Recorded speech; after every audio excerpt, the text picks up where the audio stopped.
Karimnagar DCC కార్యాలయం వద్ద నిరసనకు వెళ్లేందుకు ప్రయత్నించిన బీసీ సంక్షేమ సంఘం నాయకులను పోలీసులు ముందస్తుగా అరెస్టు చేసి టౌన్ పోలీస్ స్టేషన్కు తరలించారు. రాష్ట్ర కార్యదర్శి కేసిపెద్ది శ్రీధర్ రాజు, జిల్లా అధ్యక్షులు నాగుల కనకయ్య గౌడ్ సహా పలువురు నాయకులు అరెస్టైన వారిలో ఉన్నారు. అరెస్టుల తర్వాత నాయకులు మాట్లాడుతూ, రేపు హుస్నాబాద్లో జరిగే సీఎం కార్యక్రమాన్ని అడ్డుకుంటామని, సీఎం కామారెడ్డిలో ప్రకటించిన 42% బీసీ రిజర్వేషన్ల డిక్లరేషన్ను సభలో ప్రకటించకపోతే ఉమ్మడి కరీంనగర్ జిల్లాలోని బీసీ మరియు అనుబంధ సంఘాలు, కుల సంఘాలు, రాజకీయ నేతలతో కలిసి సభ ముట్టడి చేస్తామని హెచ్చరించారు. 8 డిసెంబర్ 2009 తేదీలలో ఢిల్లీలో జరిగే జంతర్ మంతర్ మహాధర్నా మరియు పార్లమెంట్ ముట్టడికి కరీంనగర్ నుండి వేలాది మందితో వెళ్తామని తెలిపారు. త్వరలో బీసీల కార్యాచరణ ప్రణాళికను ప్రకటిస్తారని పేర్కొన్నారు.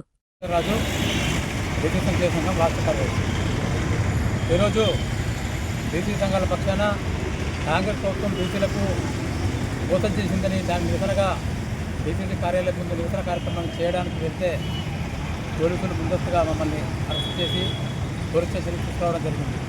అదేవిధంగా ఈరోజు కాంగ్రెస్ ప్రభుత్వం బీసీలకు 42% రిజర్వేషన్లు ఇస్తామని చెప్పేసి తీరా చూస్తే ఇప్పుడు 20% కూడా లేవు.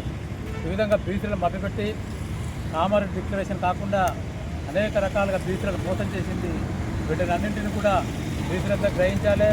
వెంటనే 46 జీవోను రద్దు చేయాలని చెప్పి సందర్భంగా బీసీ సంఘాల పక్షాన డిమాండ్ చేస్తున్నాం. బీసీలు 60% పైగా ఉంటే కేవలం తక్కువ రిజర్వేషన్ మాత్రమే ఇస్తుంది.